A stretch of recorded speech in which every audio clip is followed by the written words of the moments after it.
Hola a todos, todas y todos. Mi nombre es María Verónica Moreno y yo soy jefa de mapeo de soluciones del Laboratorio de Aceleración del Programa de Naciones Unidas para el Desarrollo en Argentina. Los saludo también en nombre de mis colegas Matías Acosta, que es jefe de exploración y se encarga de identificar desafíos y oportunidades vinculadas a las problemáticas en las que trabajamos, y Lorena Moscovich, que es la jefa de experimentación y lidera los testeos de las soluciones mapeadas. Estoy feliz de darles la bienvenida al seminario de mapeo colaborativo, donde vamos a contar una experiencia que se enmarca en un proyecto de voluntarios de Naciones Unidas, cuyo objetivo era pensar el futuro del voluntariado, donde teníamos dos instancias de prototipado vinculadas a la metodología de trabajo del laboratorio. Una de ellas, la que nos convoca el día de hoy, se proponía realizar un mapeo de soluciones, instrumentado con una estrategia metodológica cualitativa en distintos territorios, para identificar con otros y en red cómo las personas estaban lidiando con sus problemas financieros. Lo cierto es que desde el laboratorio habíamos explorado, mapeado y experimentado en este tema por su carácter estratégico en el desarrollo sostenible, pero queríamos seguir expandiendo nuestros aprendizajes. Ahora bien, la interrupción de la pandemia hizo que tuviéramos que repensar algunos de nuestros planes sobre cómo llevar adelante el mapeo con otros a la práctica, ¿no? Y lo primero que nos dimos cuenta es que necesitábamos hacerlo en alianza para poder llegar a las personas en sus territorios. La nueva realidad también nos había obligado a dejar de un lado la salida a campo presencial y a pensar en una estrategia remota y digital para respetar las medidas de prevención al COVID-19. Además de la cuestión financiera, nos parecía importante incorporar la problemática de la recuperación económica frente a la crisis que estábamos viviendo. Ante este nuevo escenario y basados en una alianza previa, le propusimos esta idea Territorios en Acción, una iniciativa desarrollada por Flaxo Argentina, el Instituto del Conurbano de la Universidad Nacional General Sarmiento y el Centro de Estudios Urbanos y Regionales del CONICET. Y estuvimos felices cuando se sumaron. Territorios en Acción de por sí es una iniciativa que busca visibilizar los esfuerzos de la sociedad civil y las acciones desarrolladas para dar respuesta a la crisis generada por la pandemia. Claramente había una sintonía entre nuestros objetivos y sobre eso nos pusimos manos a la obra. En este encuentro vamos a hablar de la experiencia compartida y en el camino vamos a intentar ilustrar qué significa mapear soluciones, qué es lo que estamos buscando, cómo hacerlo en alianza con otros, cómo se materializa una estrategia colaborativa y a su vez vamos a focalizarnos en qué encontramos en este mapeo mediante un par de ejemplos bien concretos. También vamos a compartir cuáles son los denominadores comunes de las soluciones mapeadas para tener insumos de una lógica de abajo hacia arriba y qué aprendimos en este proceso. Antes de iniciar esta conversación, me gustaría presentarles a Claudio Tomasi, representante del PNUD en Argentina, quien dará unas palabras de bienvenida. Claudio, ¿podrías abrir tu micrófono y cámara? Cómo no, muchísimas gracias, Verónica. Espero que me puedan ver y escuchar bien.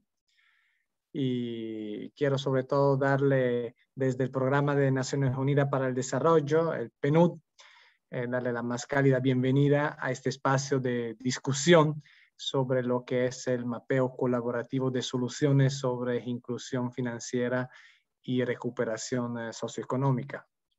Un poco el objetivo que nos reúne acá es socializar el prototipo vinculados a la implementación de un mapeo participativo, como bien nos comentaba Verónica en el principio, y la metodología de trabajo del laboratorio de aceleración del PNUD. También, como escucharon, para implementar este mapeo, en el medio de las medidas de prevención y respuesta al COVID-19, se conformó una alianza con Territorios en Acción, que es una iniciativa desarrollada por Flaxo, Argentina, por la Universidad Nacional General Sarmiento, Instituto del Conurbano, el Centro de Estudios Urbanos y Regionales del Consejo Nacional de Investigación Científica y Técnica, CONICET. Y es una iniciativa que procura visibilizar, mediante un mapa colaborativo, los esfuerzos de la sociedad civil y las acciones desarrolladas para dar respuesta a la crisis. Yo quiero aprovechar un poquito de estos 5 minutos también para contarle un poco sobre los labs, los laboratorios del PNUD. Los laboratorios de aceleración constituyen una apuesta y una nueva oferta de servicio desde el PNUD que busca colaborar con personas, con gobiernos, con el sector privado para reformular el concepto mismo de desarrollo en el siglo XXI de una forma innovadora, tanto teóricamente, pero sobre todo en la práctica.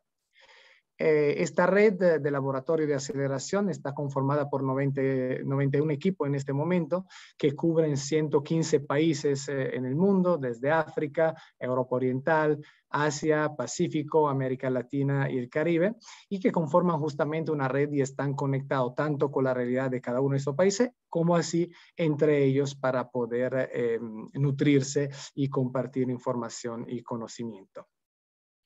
El objetivo, como decía, un poco acelerar, para eso se llaman el laboratorio de aceleración, el desarrollo sostenible y entender cuáles soluciones funcionan en relación a lo que es el contexto donde surgieron. Las soluciones territoriales están basadas en un profundo conocimiento derivado de la experiencia, están afianzadas social y culturalmente y expresan formas creativas para lidiar con los problemas y obviamente con una mirada innovadora hacia las soluciones de estos problemas. La innovación social o los modos en que la persona o grupos organizados a partir de la identificación de sus necesidades diseñan soluciones en sus comunidades deben ser considerados un poco como los insumos para el diseño de política pública innovadora. Esta es un poco nuestra ambición en esta apuesta. El laboratorio del PNUD en Argentina en particular comenzó a funcionar hacia finales de 2019 y unos meses más tarde ganó un proyecto de los voluntarios de Naciones Unidas que le mencionó Verónica anteriormente, bajo el cual se desarrollaron los trabajos que se están presentando en el día de hoy. Bajo este marco se propuso realizar un relevamiento con mapeadores comunitarios, personas seleccionadas por ser posibles agentes de cambios en sus comunidades para identificar soluciones en materia de inclusión financiera y recuperación socioeconómica. Se preguntarán del por qué la inclusión financiera y la razón es porque esta impacta de forma integral y horizontal sobre varios de los objetivos de desarrollo sostenible reconocidos en la Agenda 2030, tales como la erradicación de la pobreza, el hambre cero, la parte de salud y bienestar, igualdad de género, trabajo decente, etc. Prácticamente casi la totalidad de los ODS. Y también la promoción de la inclusión financiera bajo una situación de pandemia puede contribuir la absorción y mitigación de los shocks a nivel económico y social. Así que a través de esta alianza, y quiero acá agradecer a los socios que trabajaron duramente en este ejercicio, se llevó adelante un mapeo de soluciones que supuso un par de cosas. Primero, realizar una transferencia de conocimiento de la metodología Lab. Segundo, convocar a 10 mapeadores comunitarios en 7 diferentes provincias. Y tercero, implementar una estrategia metodológica cualitativa y remota para identificar cómo las personas afrontaban sus problemas en sus territorios. No quiero aburrirlo más con mis palabras de bienvenida porque sé que lo que viene va a ser particularmente interesante. Así que quiero darle otra vez la bienvenida en nombre del Programa de Naciones Unidas para el Desarrollo y pasarle la palabra a los colegas para que nos cuenten un poco más. Y aprovecho para desearle una sesión de trabajo fructífera. Muchas gracias. Muchas gracias por tus palabras, Claudio. Por parte de Voluntarios de Naciones Unidas nos acompaña Bart Tilkin, su Deputy Regional para América Latina y el Caribe. Bart, ¿te gustaría continuar? ¿Podrías abrir tu micrófono y cámara?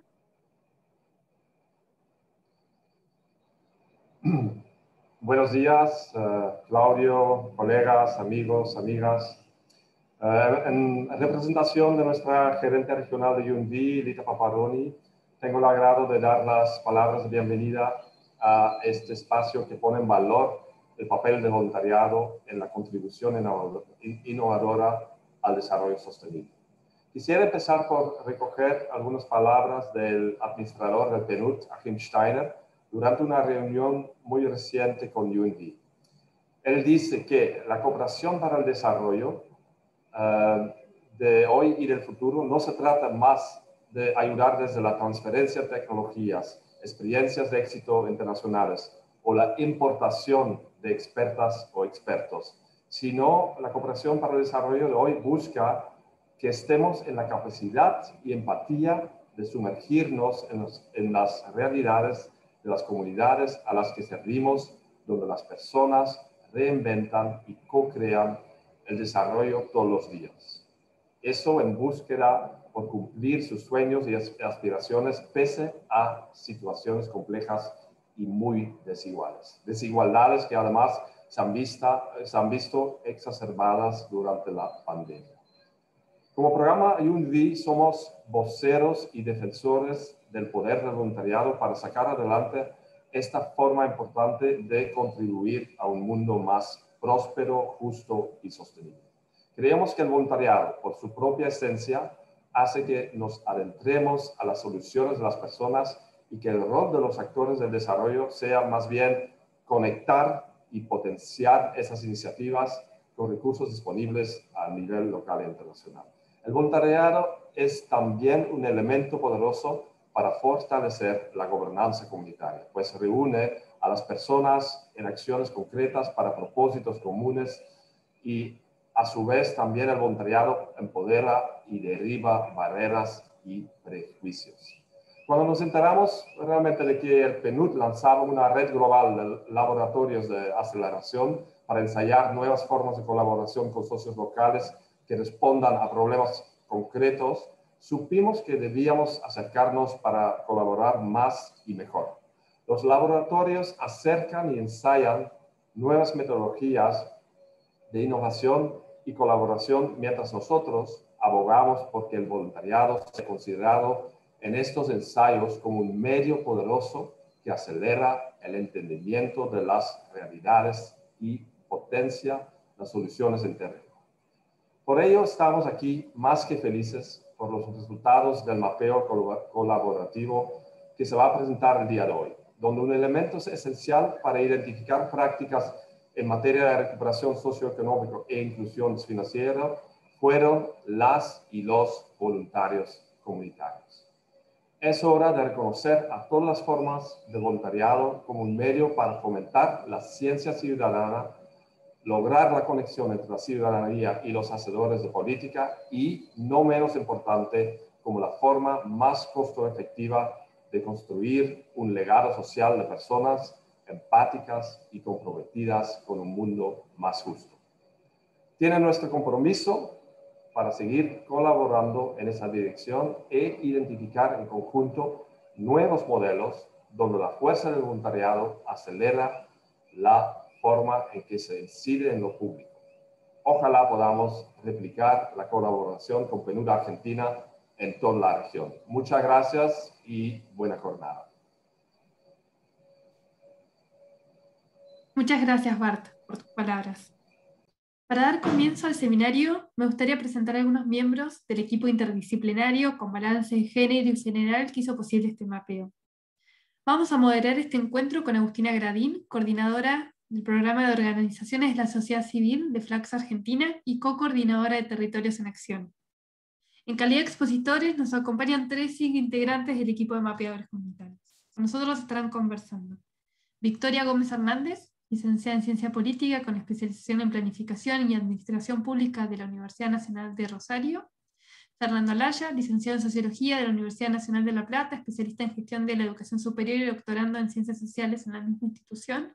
Y Sandra Hornos, licenciada en Política Social de la Universidad Nacional General Sarmiento, diplomada en Géneros y Política de Participación de la misma institución, quien actualmente está cursando la maestría de Políticas Públicas y Feminismos en la Universidad Nacional de José C. Paz.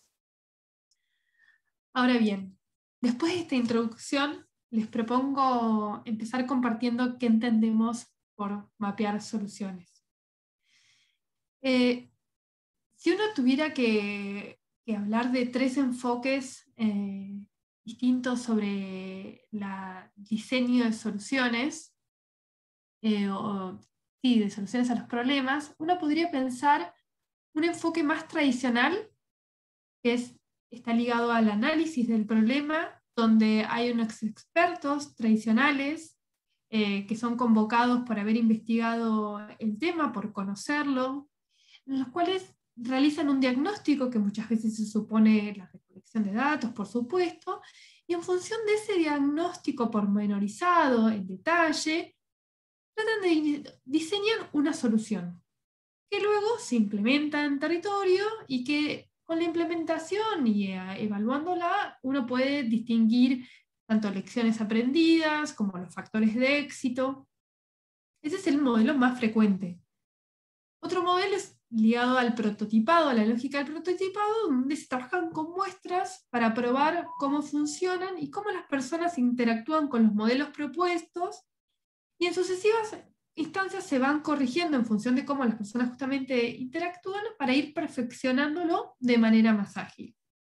Hay un tercer enfoque a la solución de los problemas, que es en el cual se ancla las estrategias de mapeo de soluciones, donde se empieza por la solución. Y ahí me gustaría por ahí hacer doble clic para ver qué entendemos por una solución.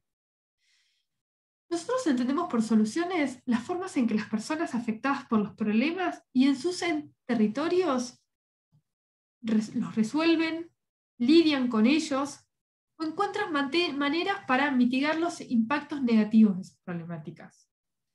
Por supuesto, esta implementación el diseño de soluciones implica tanto ideas como creatividad y los recursos que ellas mismas disponen. Antes de avanzar, me gustaría hacer una aclaración que creo que es importante. Esta metodología no pretende desconocer la responsabilidad ineludible del Estado para incluir a las poblaciones históricamente excluidas, sino lo que pretende es contribuir al diseño y al desarrollo de políticas públicas con el insumo que retomen las experiencias con un enfoque de abajo hacia arriba. Ahora bien, las soluciones que procuramos mapear tienen una materialización múltiple. Pueden ser estrategias individuales, pueden ser arreglos interpersonales o colectivos, pueden ser metodologías de trabajo, por ejemplo, pueden estar asociadas a procesos, pueden ser incrementales, incorporando nuevas funciones, pueden ser elementos físicos, entre otro tipo de manifestaciones. Lo que es interesante destacar de las soluciones es que no solo expresan una necesidad insatisfecha, sino que también están basados en un profundo conocimiento del problema por parte de las personas que lo viven diariamente, está derivado de la experiencia. Nadie conoce mejor al problema que las personas que lo enfrentan de manera cotidiana. Y esas personas, desde la lógica del mapeo, son interpeladas como especialistas. Ahora bien, las soluciones no tienen que ser únicas ni completamente originales, pero sí introducen ideas, introducen prácticas, usos en los contextos donde se van generando, cosas que antes no estaban. Tampoco las soluciones tienen que ser universales. Lo que significa una solución para un grupo social determinado no necesariamente responde a las necesidades del otro, ¿sí? Las soluciones en general también son complementarias. Por lo general, una solución no pretende sustituir a otra, sino que forma parte de un conjunto diverso de herramientas que las poblaciones cuentan para afrontar sus problemas.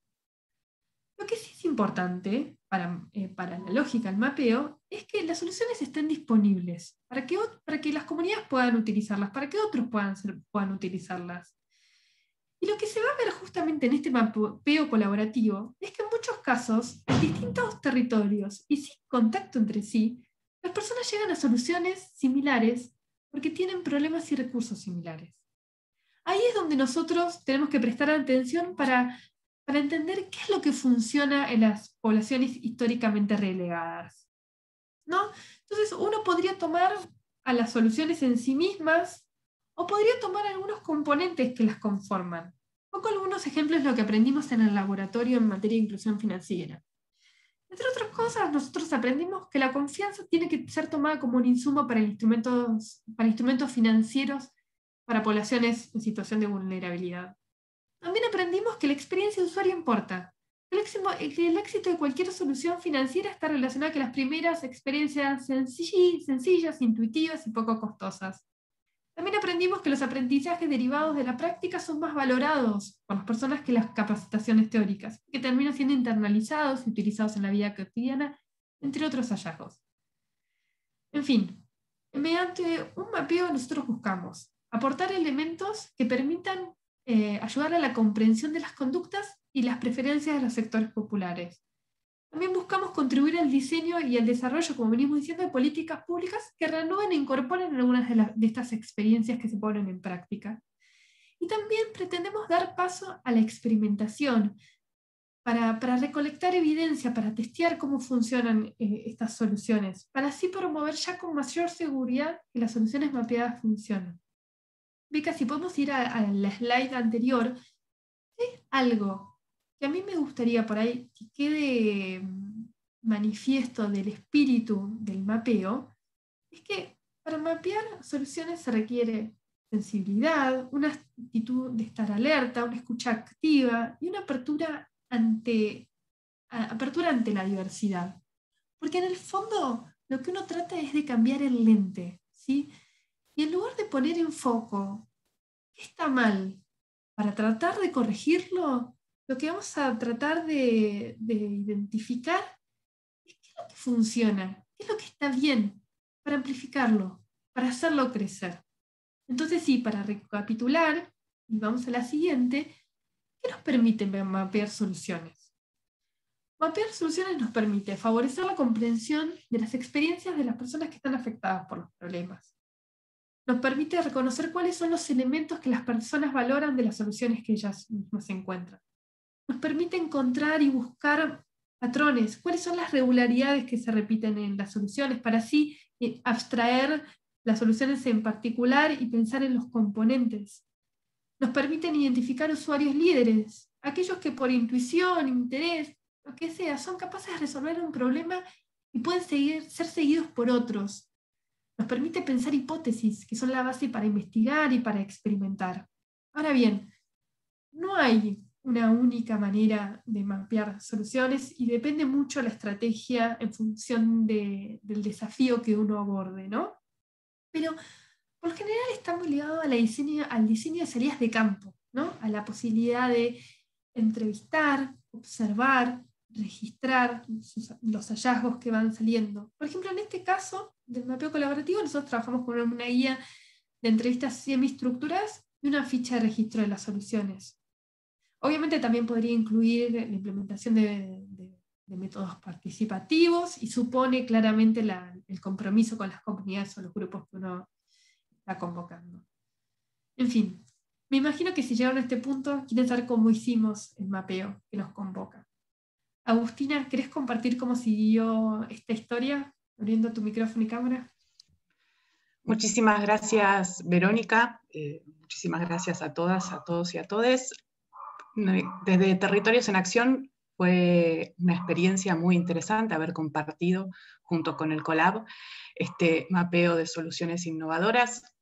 ¿Cómo lo hicimos? Es una gran pregunta pensando el contexto de pandemia y como señalaba Verónica, pensar un trabajo de campo remoto y virtual fue un desafío para quienes estamos acostumbrados a realizar este tipo de trabajos desde la experiencia presencial.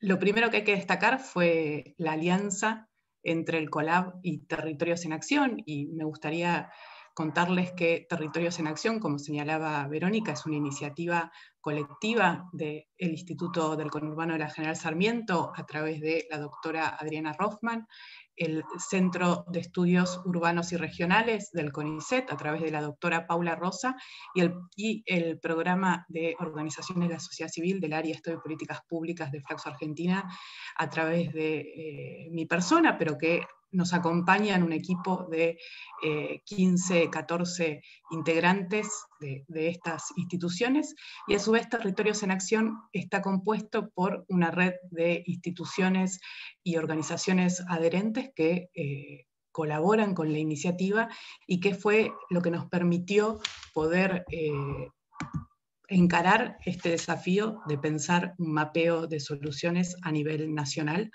y con el cual trabajamos colectivamente para poder llevar adelante este objetivo.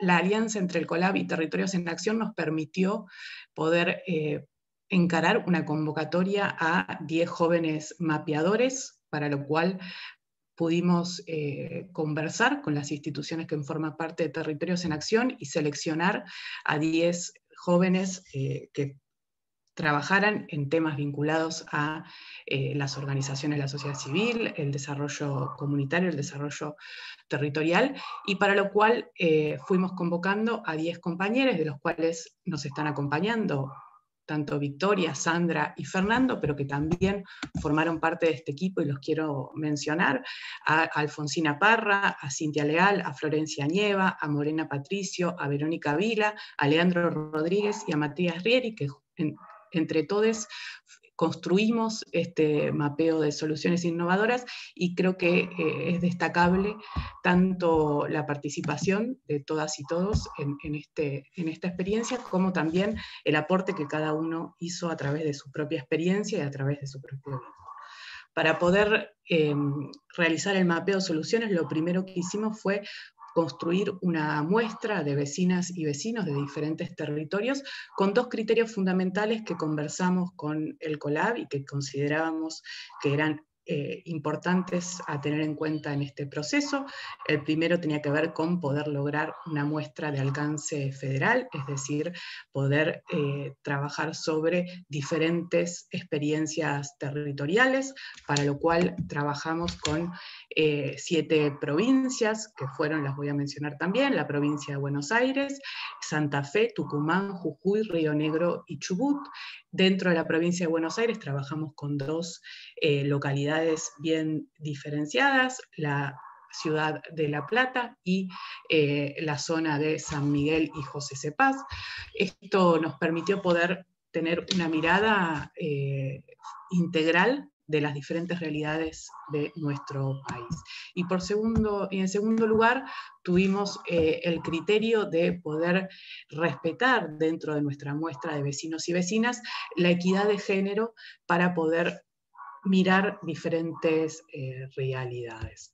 Ahora bien, cuando nos propusimos este mapeo remoto y virtual, lo primero que realizamos junto con el COLAB fue un proceso de inducción de las y los mapeadores, para lo cual trabajamos en diferentes encuentros, primero sobre el instrumento que íbamos a utilizar para la recolección de información, que fue, como señalaba Verónica, una guía de preguntas semi-estructuradas, a los cuales conversamos y discutimos, y también sobre qué significaba mapear soluciones, ¿no? Que esto era el corazón de la propuesta que nos convocaba. En segundo lugar, estuvimos trabajando en la agenda y el plan de trabajo para pensar en el tiempo corto que teníamos, poder llegar a cubrir la cantidad de entrevistas que nos habíamos propuesto, y en esto quiero destacar la capacidad de trabajo del equipo, del cual formaron parte también un equipo de coordinadoras, que fueron quienes nos acompañaron en todo lo que fue la organización y el desarrollo del trabajo de campo, y son la doctora Cintia Ferrari Mango, la doctora Paz y la doctora María Muro. Con ellas 3 trabajamos en la coordinación del trabajo de campo, y es algo que creo que fue muy importante para poder lograr los objetivos. Luego realizamos las entrevistas, y aquí el desafío era realizar las entrevistas de una manera remota, a través de videoconferencia, y aquí nos encontramos con el desafío de poder llegar a aquellos vecinos y vecinas que no tenían conectividad, o que quizás la conectividad tenía ciertas limitaciones, para lo cual se utilizaron diferentes instrumentos a través de las plataformas de videoconferencias más utilizadas, a través de la videollamada de WhatsApp o a través de la llamada telefónica tradicional. Lo importante era poder llevar adelante estas entrevistas, y que la experiencia nos demostró que tienen una riqueza muy interesante, aún sin la presencialidad y el intercambio que esto genera. En un segundo momento pudimos, a partir de estas entrevistas, cada mapeador identificó diferentes soluciones que aparecían en el relato de cada uno de los y las vecinas, y a partir de cada solución se elaboró, como señalaba Verónica, una ficha de registro, para lo cual se conformó una muestra muy nutrida e interesante de diferentes soluciones que aparecieron en los relatos de las y los vecinos. Por último, realizamos un encuentro final de ejercicio de inteligencia colectiva, una reflexión colectiva y participativa que tuvo como objetivo poder identificar los patrones comunes que fueron apareciendo en las diferentes soluciones.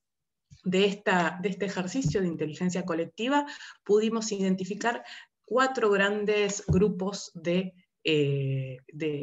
soluciones, que los cuales van a estar a disposición publicados, que son aquellas soluciones vinculadas al acceso al financiamiento y diferentes estrategias específicas respecto de esta cuestión. Otro campo de soluciones identificadas como gestión digital de trámites y todo lo que tiene que ver con cómo realizar trámites en el marco del aislamiento y las medidas de prevención frente al COVID-19.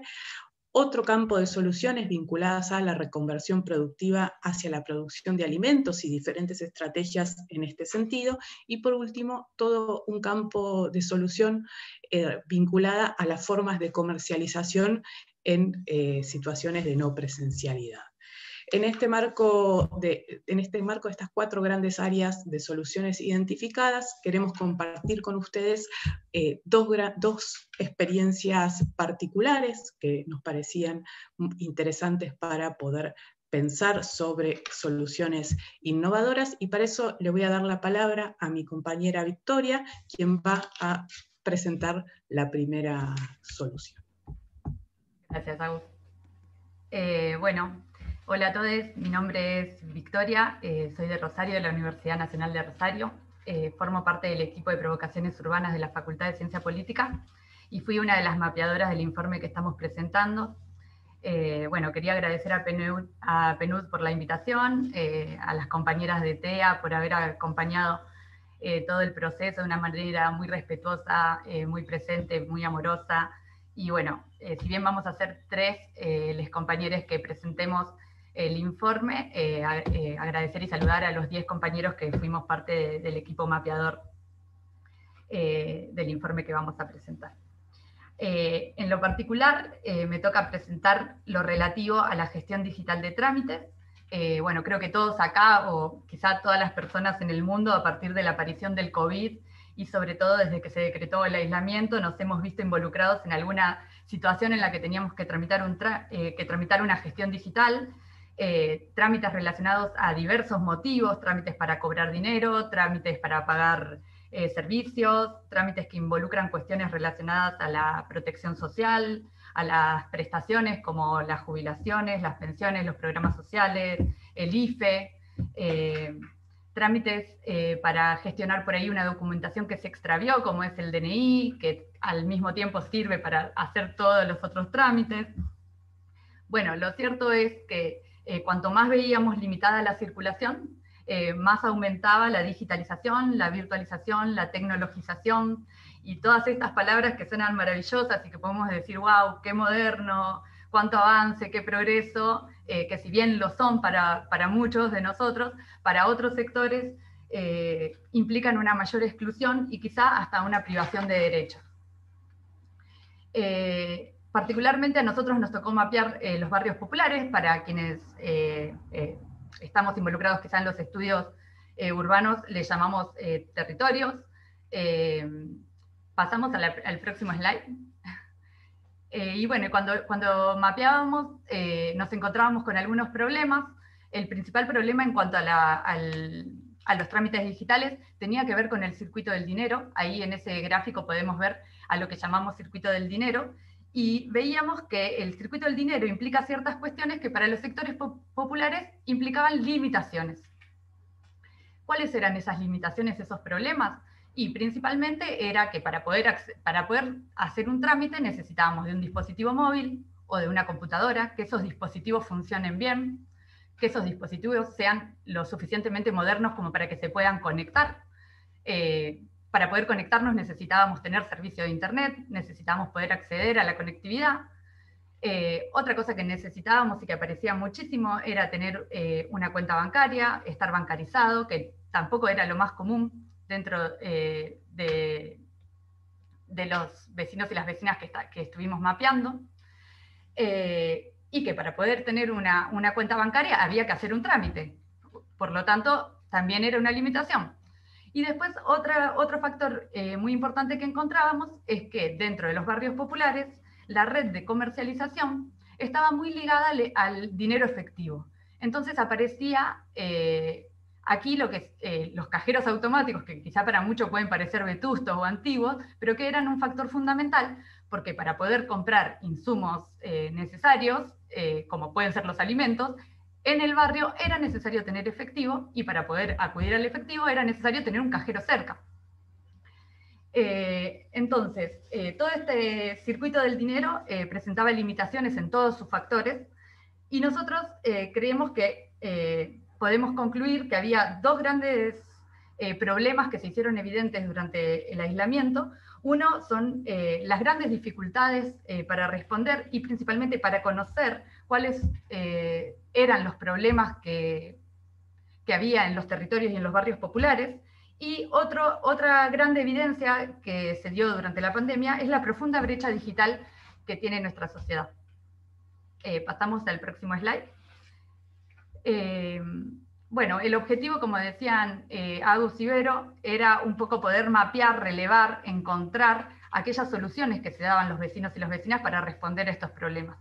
Y algunas de las que encontramos fueron principalmente un asesoramiento digital, un asesoramiento que era llevado adelante por vecinos y por vecinas que acompañaban a otros vecinos y a vecinas.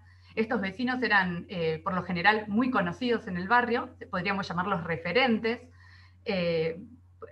Eran unos pocos los que tenían acceso a un dispositivo, tenían conectividad, entonces prestaban este servicio al resto de los vecinos, algunos de manera gratuita y algunos tomaban esta posibilidad también para poder generar un ingreso y subsistir durante la cuarentena. Además de estos vecinos y vecinas, también había organizaciones sociales que se encargaban, a partir de su militancia, de incorporar el servicio, de generar los trámites para que los vecinos y las vecinas puedan acceder, bueno, justamente a esto, a poder realizar trámites digitales. Otra de las cuestiones que encontrábamos estaba relacionada a los emplazamientos. ¿Qué quiere decir los emplazamientos? Muchas viviendas particulares habían adaptado sus espacios para poder armar pequeñas oficinas para recibir a los vecinos y poder gestionar los trámites. Lo mismo sucedía con los comedores populares y con las organizaciones sociales. La mayoría de las personas que se postulaban para brindar esta ayuda eran mujeres, y notábamos que empezaban a surgir algunas figuras que se llamaban a sí mismas gestoras sociales, integradoras territoriales, y que este tipo de figuras, además de ayudar con los trámites, también tomaban otro tipo de acompañamientos. Acompañamientos en relación a violencia de género, acompañamientos en relación a algún trámite que haya que hacer con respecto a la salud, vínculo directo con los centros de salud territoriales. Estas fueron todas figuras, espacios y servicios que fueron surgiendo o que nosotros fuimos encontrando en los barrios a partir de la pandemia. Como decía antes, otro gran problema era la conexión, era poder acceder a Internet, y algunas soluciones que surgían eran principalmente desde abajo. ¿Qué quiere decir esto? Que eran los comedores populares quienes, a partir de su personería jurídica o algún vínculo, podían gestionar Wi-Fi, y entonces abrían el servicio de Wi-Fi para que otros vecinos y vecinas puedan acceder al mismo y poder gestionar sus trámites. Lo mismo con las organizaciones sociales que tenían algún espacio en el barrio, y con los pocos vecinos que tenían acceso a Wi-Fi, también lo compartían con los vecinos para que puedan acceder al mismo. En Córdoba encontramos una solución que se dio desde arriba, que la llevaba adelante el ENACOM, que es el Ente Nacional de Comunicaciones, que lo que hizo fue poder generar una red comunitaria de Internet, ubicando una antena en la escuela pública del barrio, que lo que hacía esa antena era abastecerse del sobrante de Internet de la Universidad Nacional de Católica y distribuirla a 10 metros a la redonda, a 10 metros cuadrados a la redonda, y abasteciendo a los vecinos que estaban alrededor. Por último, encontramos algunas soluciones territoriales de los vecinos y las vecinas en relación a la transición digital. La transición digital tiene que ver con el desconocimiento del uso de herramientas digitales que había por algunos vecinos y vecinas, y se dieron algunas estrategias de alfabetización digital que eran llevadas adelante por las organizaciones sociales que estaban en el territorio y en el barrio. Entonces se daban talleres o capacitaciones a los vecinos para que aprendan a cómo tramitar los trámites fundamentales para pasar la pandemia principalmente.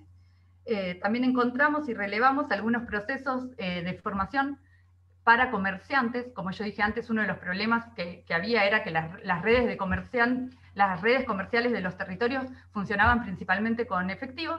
Entonces encontramos algunos casos que lo que hacían es darle formación a esos comerciantes para que puedan tener más conocimiento sobre el uso de billeteras virtuales, usos de postnet, tarjetas de crédito, etc. De esa manera se podía brindar otro servicio que no esté tan ligado al uso de efectivo y los vecinos pudiesen acceder. Por último, y ya es la última plaquita, quería cerrar compartiéndoles algunas conclusiones o algunas hipótesis que surgieron de toda la información relevada.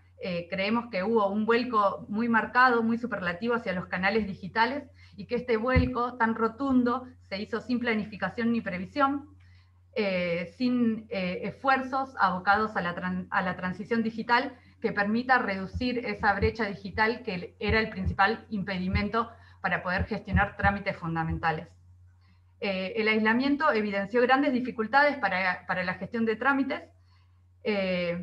y creemos que hubo un factor común en esta situación, y ese factor común era que fueron las respuestas comunitarias y las respuestas de mujeres organizadas, vecinas y organizaciones sociales, que con sus saberes y sus vínculos formales e informales se pusieron al hombro poder brindar este servicio, que para muchos puede ser un mero trámite.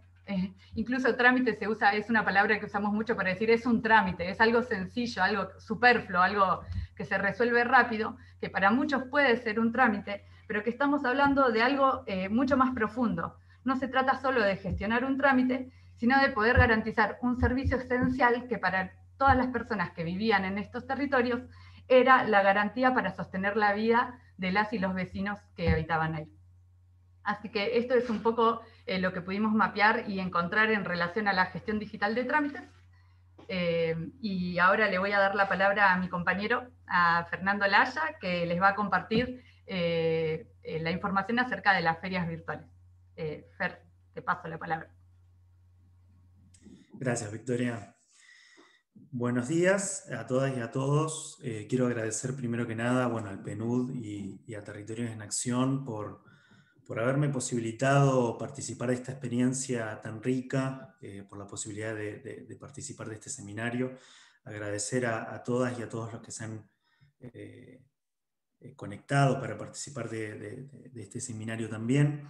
Como comentaban Verónica y Agustina al principio, yo estoy en La Plata. Para quienes no conozcan, la región de La Plata es una región que se caracteriza por tener una densidad de pequeños productores y productoras frutihortícolas muy, muy grande, por lo cual parte de mi mapeo tuvo que ver con contactarme con algunos de los referentes de esos pequeños productores y productoras. En específico, por un lado, trabajé con el presidente de una asociación de pequeños productores frutihortícolas de la región, y por el otro lado con el presidente de una cooperativa de productores viñateros, también de acá de la región. Uno de los, de los denominadores comunes que van a poder ver en la primera filmina, que ha sido, me parece, el primer, podríamos decir, el problema que atravesó a todos los pequeños productores y productoras de la región, tuvo que ver con la imposibilidad de utilizar los circuitos tradicionales de comercialización y también de promoción de los productos digamos, debido al aislamiento durante la pandemia. Esa fue la principal problemática frente a la cual estas asociaciones de pequeños productores se enfrentaron durante el comienzo de la pandemia, frente a la cual tomaron diversas acciones. Nosotros nos vamos a centrar en la experiencia particularmente de la cooperativa del vino de la Costa de Berisso. En la próxima filmina van a poder ver el logo de la cooperativa.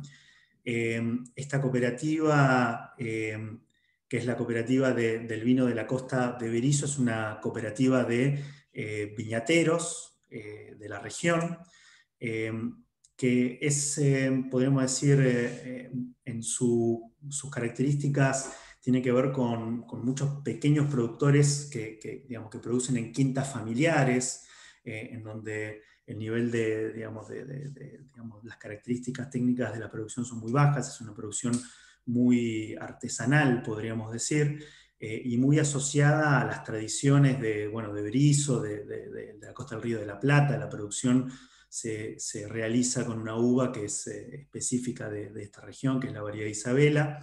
Y nos pareció que esta cooperativa, frente a esta problemática que planteábamos al principio, tuvo soluciones, digamos, que fueron bastante innovadoras y que se articularon con otras soluciones que fueron muy innovadoras en la región y que tienen que ver particularmente con lo que es la puesta en marcha de pequeñas comercializadoras de la economía popular, social y solidaria.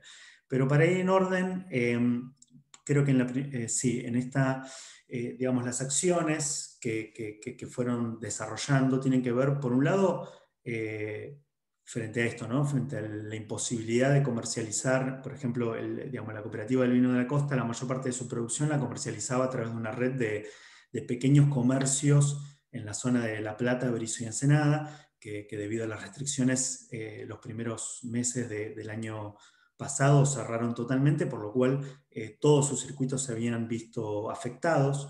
Esto implicó para ellos la necesidad de un despliegue de nuevos circuitos de comercialización que se centraron específicamente, por un lado, en lo que es la venta directa por Internet, con reparto a domicilio, y por otro lado, con la venta a través de comercializadores de la economía popular y social y solidaria, como les comentaba anteriormente. En principio, lo que es venta directa por Internet, con reparto a domicilio, creo que es una de las acciones que en general han tomado muchos de los productores y productoras de la región, inclusive los productores frutihortícolas que estaban mucho menos acostumbrados a ese tipo de canales de comercialización. Se realizó principalmente mediante el uso digamos, de redes sociales, Facebook, WhatsApp, principalmente, y hubo todo un desarrollo de capacidades digamos, que no estaban instaladas en la cooperativa o que no eran propias de los pequeños productores, el aprender a utilizar estas redes sociales no solo con fines, digamos, publicitarios o promocionales, sino digamos, con fines de venta, de comercialización, por lo cual, digamos, de alguna manera las estrategias fueron distintas a las que se realizaban antes, que tenían que ver solamente digamos, con el pago de publicidad. Digamos, se orientó más a la construcción de una red de consumidores a través y un canal directo con los consumidores, que una de las cosas que posibilitó, esto después la cadena tuvo que ver con la toma de pedidos por redes sociales y después el reparto a domicilio.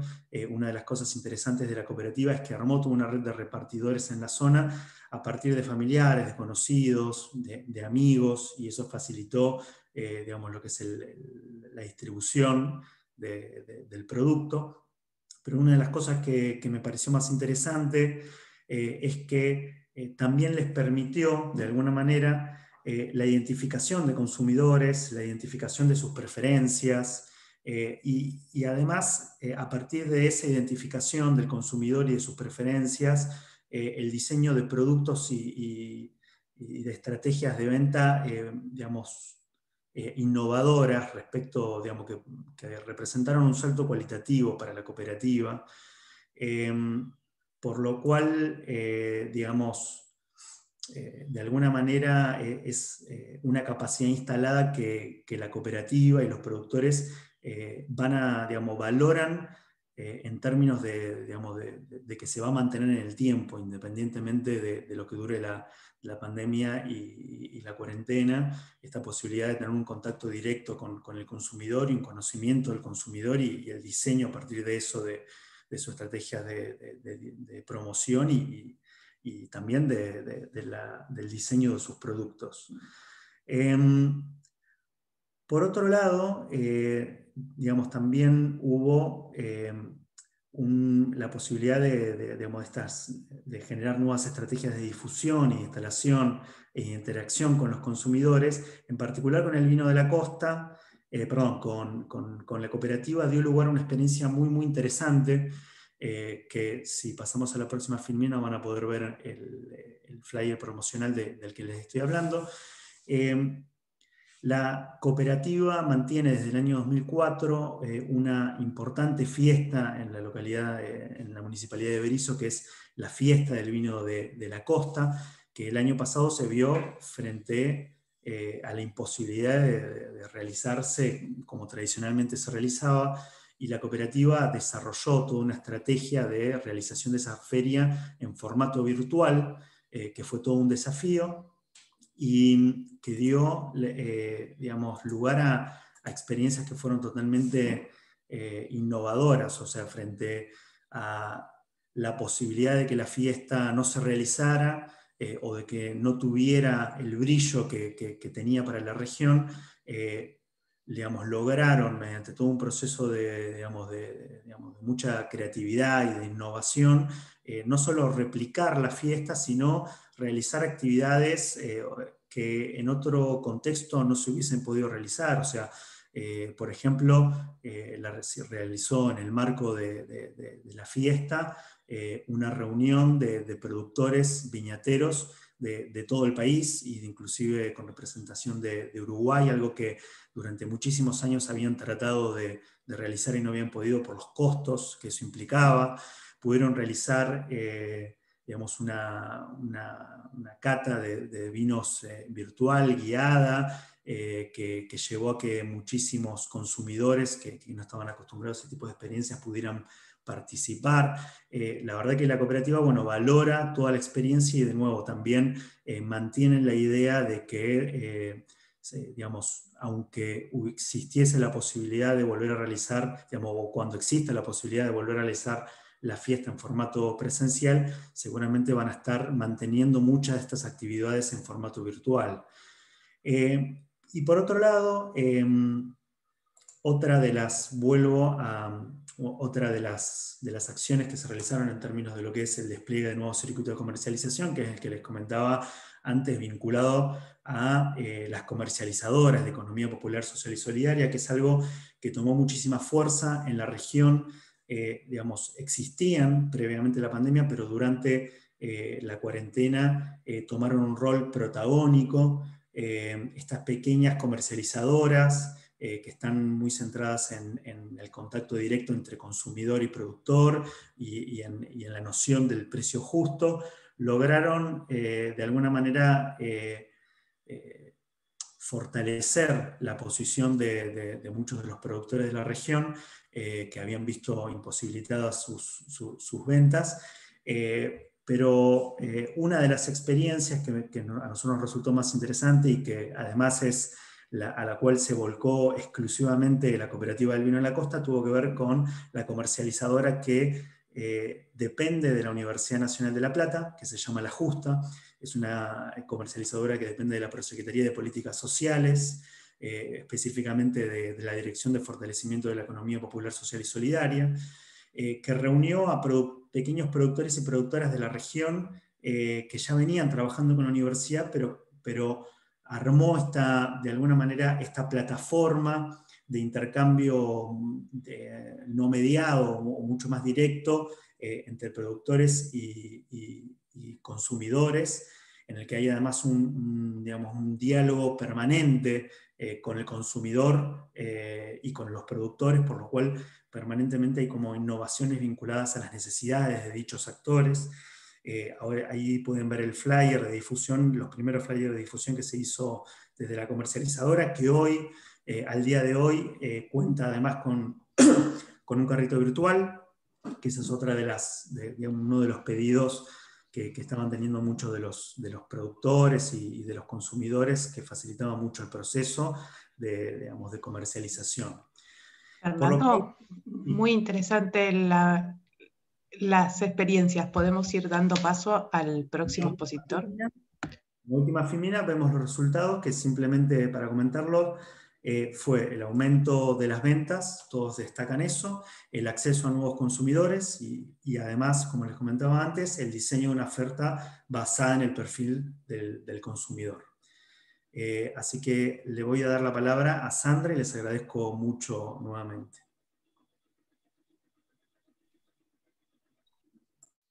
Bueno, gracias Fernando. Bueno, también gracias a todos quienes están participando.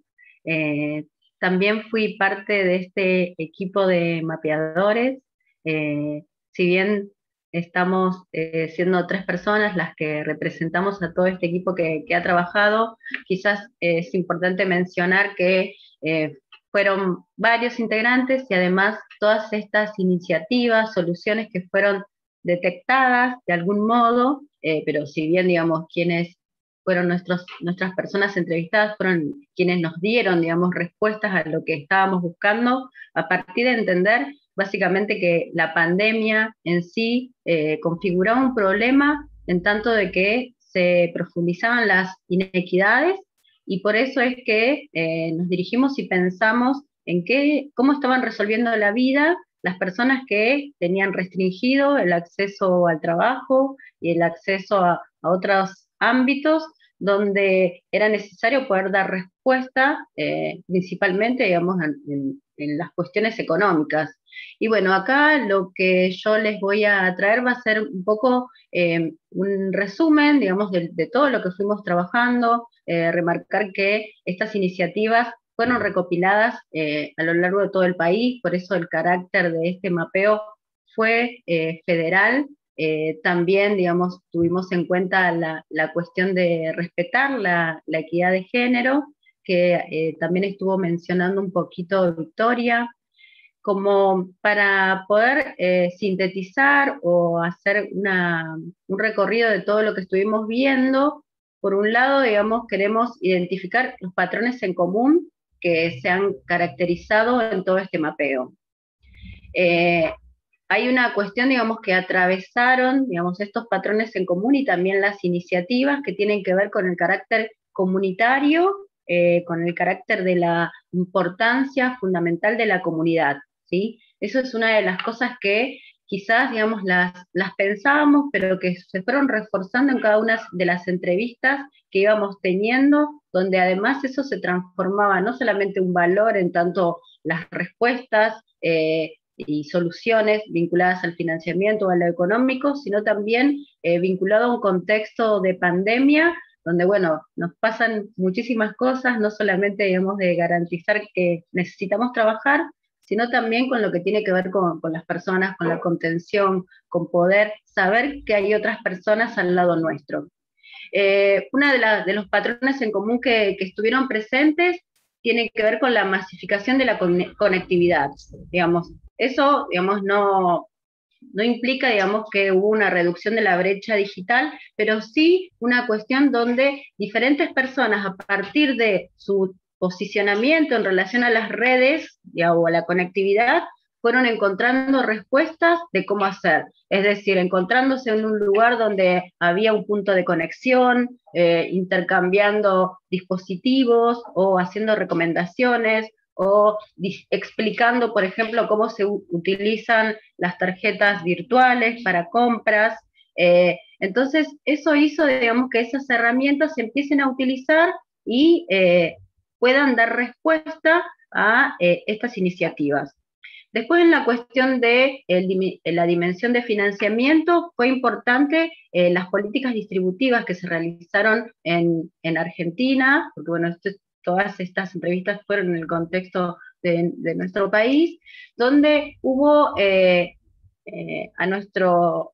hubo respuestas, digamos, de transferencias económicas que si bien no fueron, digamos, sustanciales o de gran valor, pero sin embargo en un momento donde hubo una gran falta de trabajo, digamos, y la imposibilidad de poder tener un salario, hubo inyección de dinero que implicó la posibilidad de gestar alguna propuesta o una iniciativa para poder dar inicio a la comercialización, ¿sí? Y a otra vez el tema de la dimensión comunitaria de estas soluciones. Una de las cosas que sucedió es que las personas, digamos, no se trasladaban, no iban de un lugar al otro como previo a la pandemia, donde en particular, por ejemplo, en los centros urbanos donde trabajamos, que tienen o están caracterizados por ser barrios populares, muchas personas necesitan mucho tiempo de traslado a sus trabajos, entre 1 hora, 2 horas, utilizando medios de transportes. Y acá lo que sucedió fue el aprovechar los vínculos comunitarios en el barrio, ¿sí? Porque ahí es donde se dieron las iniciativas a nivel, digamos, de poder dar respuestas. En relación, digamos, otro punto fundamental tiene que ver con la feminización de estas iniciativas. Si bien intentamos, digamos, que haya una equidad de género, una de las cosas que apareció fundamentalmente es que las respuestas, si bien después fueron acompañadas también por varones, pero inicialmente están dadas por mujeres. Y eso tiene que ver también con la presencia de las mujeres en los barrios, digamos, donde es necesaria su participación, en tanto que son garantes del cuidado, y en el caso de que realicen tareas laborales de forma con retribución económica por fuera de sus casas, a su vez también son garantes del cuidado, como ir a la escuela, cocinar, hacer las compras. Entonces ellas son las primeras que tienen conexión con el barrio, y es por eso, digamos, que son las que van adelante frente a las respuestas de estas iniciativas.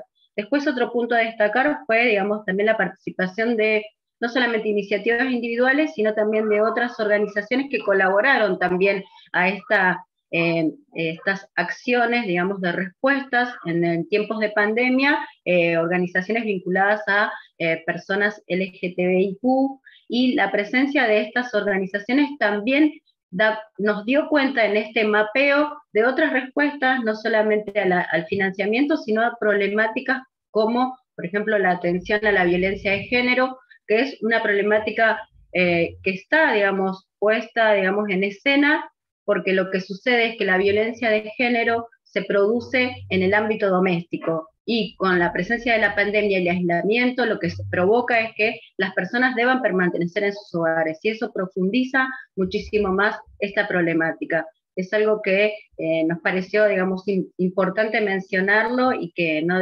debíamos de pasarlo por alto. Así que bueno, esto es lo que queremos compartirles en relación a todo este trabajo, que bueno, es mucho más, pero bueno, intentamos resumirlo en estos patrones en común para, bueno, dar cuenta de todo este trabajo que hicimos juntos. Así que bueno, muchas gracias. Muchísimas gracias, Sandra, muchísimas gracias, Fernando, muchísimas gracias, Victoria. Los invito y las invito a las panelistas a abrir sus cámaras y sus micrófonos para poder pasar al momento de preguntas. Tenemos varias preguntas en el Q&A. Invitamos también a todos y todas las asistentes a realizar sus preguntas por este recurso. Y para comenzar, me gustaría poder transmitir una pregunta para Verónica Moreno, realizada por Soledad Vera, que pregunta: disculpen la inquietud, ¿parten de un problema y luego mapean, o elaboran el mapeo para establecer el diagnóstico? Gracias, es una excelente pregunta, y quizás yo pasé muy rápido por la metodología. Nosotros trabajamos con una metodología en la cual lo que primero hacemos es seleccionamos un problema en función a su carácter estratégico para contribuir al desarrollo sostenible. Y en ese problema que consideramos que tiene potencial, tratamos de identificar en la exploración cuáles son los desafíos y oportunidades. Entonces, ahí enfocamos en dimensiones concretas del problema, y una vez que eso surge de la exploración, que es el área que lidera uno de mis compañeros, Matías Acosta. Y después de haber hecho ese recorte, pasamos al área, a la instancia de mapear soluciones vinculadas a la problemática que hemos definido. O sea, inclusión financiera es una de las temáticas que nosotros elegimos para trabajar en nuestro ciclo de trabajo. Y después del mapeo, experimentamos.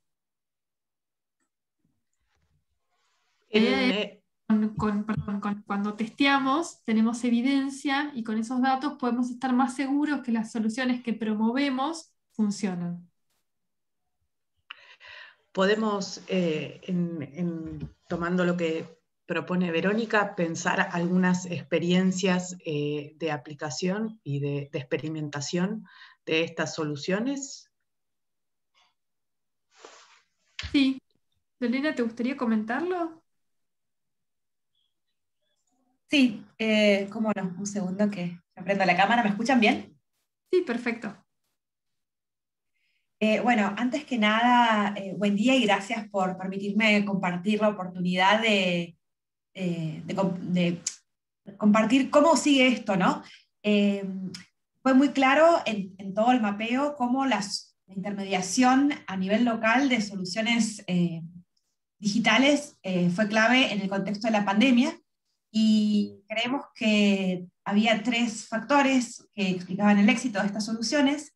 Primero que nada, que era entre pares, entre personas que hablaban el mismo idioma. Segundo, que contribuía porque evitaba que las personas viajen al centro de las ciudades o de las localidades, así evitando el en el marco de la pandemia. Y por último, promoviendo los mercados locales. Pensamos cómo podíamos hacer para empujar la apropiación de esta solución de modo más sistemático, y buscamos un socio, que es la Municipalidad de Concepción del Uruguay, en Entre Ríos, que puso a disposición a toda la Secretaría de Producción de una iniciativa que llamamos la Red con Voz. Le pusimos una marca, desarrollamos materiales promocionales, y hoy por hoy la Red con Voz tiene 32 comercios, y estamos experimentando, dividimos los comercios en 3 grupos, cuál puede ser la condición de posibilidad de la adopción de esta red, y si funciona y cómo funciona. A 2 de estos grupos les dimos impresoras y materiales promocionales. A uno de los grupos, además de impresoras y materiales promocionales, los ayudamos con la difusión, repartiendo cupones en los barrios con diferentes descuentos. Y un tercer grupo no recibió ni impresoras ni cupones por ahora, y la idea es que los comerciantes hacen los trámites y llenan un formulario donde tratamos de conocer si los vecinos, por qué van a ese comercio, cuán lejos viven del centro, si además hacen alguna compra, y estamos evaluando los resultados. Por último, no quiero dejar de comentar que este proyecto fue presentado en el marco de un proyecto interagencial de Naciones Unidas sobre inclusión financiera y género, en alianza con la Dirección de Género del Ministerio de Economía, liderada por Mercedes de Alessandro, para que sea replicada esta red en otros municipios del país. Gracias. Muchísimas gracias, Lorena, por compartir la experiencia realizada. Tenemos más preguntas. La compañera Virginia Monallar pregunta si los datos comentados surgen de mapeo general o de entrevistas puntuales con algunos espacios o territorios, y cómo la herramienta de mapeo colaborativo aportó a la elaboración de diagnósticos y o identificación de los grupos de soluciones mencionadas.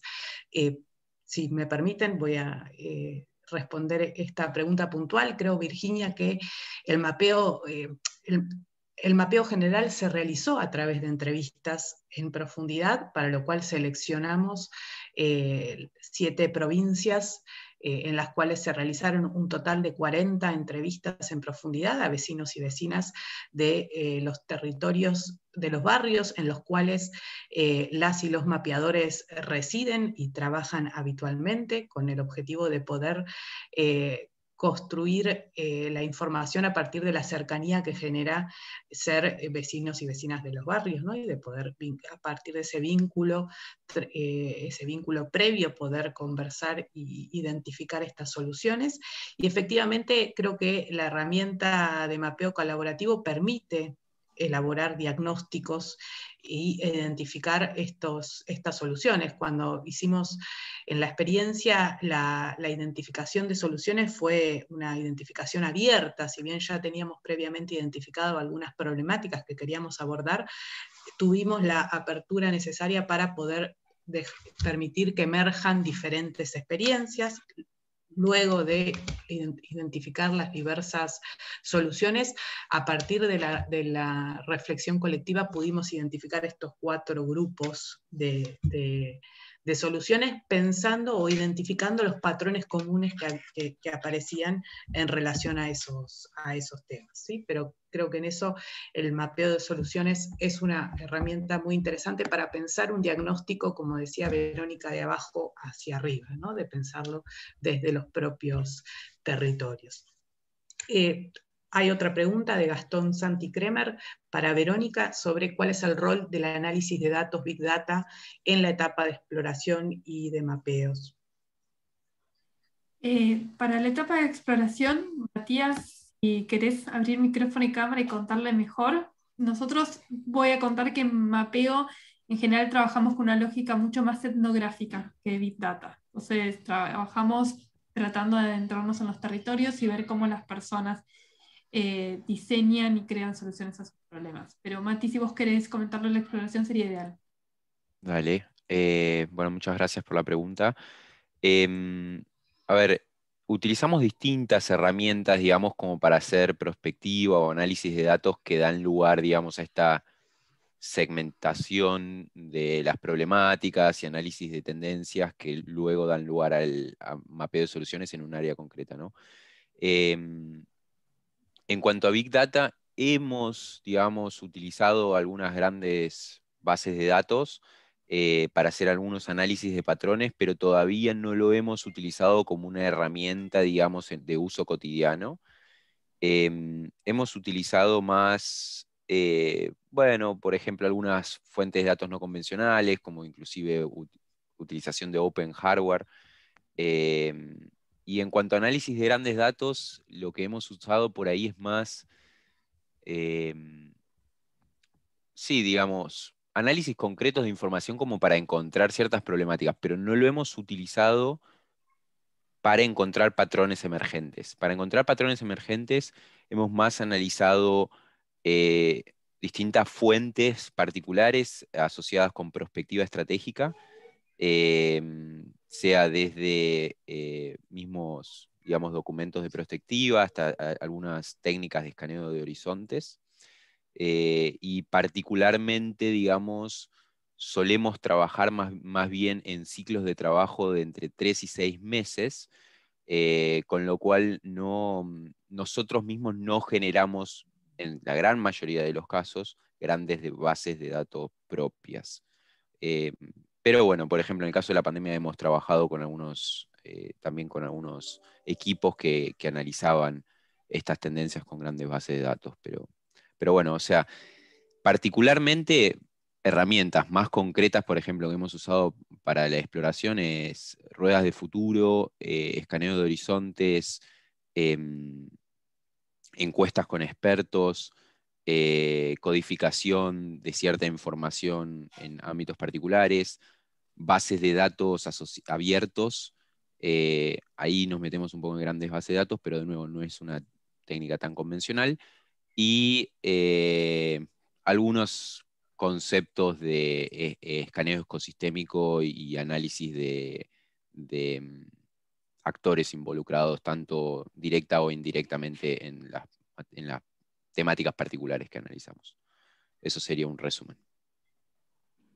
Muchísimas gracias, Matías. Vamos a pasar a otra pregunta de Marcela Ártica, que pregunta, por favor, ¿cuál fue el rol del voluntariado en el mapeo y las demás acciones que nos comentaron y cuál sería el valor agregado que identificaron? Nosotros realizamos este este proyecto en el marco, como contábamos, de una iniciativa en alianza con los voluntarios de Naciones Unidas. Entonces, lo que queríamos ver era si a través de otros podíamos llegar a territorios. Entonces queríamos probar más el modelo y nosotros recibimos el financiamiento y a través de ello lo pudimos materializar. Entonces nosotros lo que estamos pensando es si este modelo puede replicarse en la idea de trabajar con personas que estuvieran en territorio. Pensemos en un momento que cuando esta pandemia se termine de manera presencial, y que a través de red podamos mapear, que no sean solamente unos pocos, sino que podamos hacerlo muchos al mismo tiempo y retroalimentándonos en nuestros hallazgos. Porque lo cierto es que, por ejemplo, la solución que contaba Victoria, nosotros lo que vimos es que tuvo múltiples manifestaciones, desde en organizaciones populares, en casas particulares, en comercios, y eso podía darse en la medida que eran varios al mismo tiempo, y creemos que esto tiene potencial, este esquema, para ser escalado, y en ese caso sí, con una mayor masa crítica de voluntarios que estén mapeando en sus territorios. Hay otra pregunta que quizás está orientada a la solución presentada por Fernando. Pregunta Natalie Martínez: ¿pudieron llegar a algún diagnóstico o solución de cómo suplantan los vecines la falta de presencialidad en la comercialización de las ferias populares y otrueques de los barrios populares? Y en el mismo sentido, Claudia Telo nos comparte la experiencia de Melchor Romero en La Plata y hace una reflexión muy interesante respecto del rol del Estado y de las políticas públicas en ciertas articulaciones. Fernando, ¿querés hacer alguna reflexión al respecto? Sí, si en específico nos referimos a las experiencias de las ferias en barrios populares, quizás me referiría a algunas de las entrevistas que realicé, no tanto con las asociaciones de pequeños y medianos productores, sino en relación a referentes territoriales de algunos de los barrios de acá de La Plata. En general, lo que pude notar es que, digamos, las pequeñas ferias de barrios populares se volcaron a la utilización de redes sociales, en específico principalmente Facebook y WhatsApp. Tengamos en cuenta, ¿no?, que no es lo mismo una feria y un trueque que una comercializadora. Particularmente, digamos, lo que se daba era una puesta en común de productos que muchas y muchos de los vecinos y vecinas realizaban en sus casas, principalmente en sus casas, muchos a partir digamos, de la utilización del IFE como herramienta para poner en marcha algún emprendimiento productivo, y después digamos, el encuentro entre los vecinos en el barrio y las vecinas en el barrio para el intercambio de esos productos. Espero que eso aporte. Muchísimas gracias, Fernando. Pero estamos llegando al final de este momento de preguntas y de respuestas. Si hay alguna otra pregunta o respuesta que algún participante quiera hacer en el Q&A, si no, vamos a ir empezando a cerrar.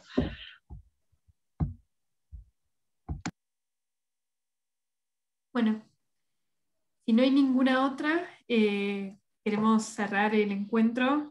En nombre de PNUD y Territorios en Acción, nos gustaría agradecerles a todos los y las participantes de este seminario, tanto a los asistentes como a los expositores.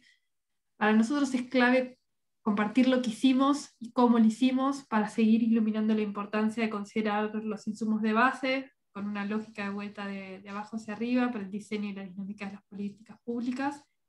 Por parte del laboratorio y en alianza con el área de género de Perú, vamos a seguir mapeando soluciones de inclusión financiera ya con una lógica de perspectiva de género en particular.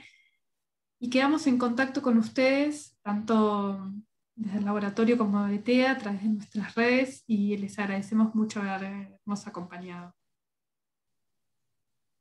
Hasta luego. Hasta luego, adiós. Muchísimas gracias a todos y a todas. Chao, gracias.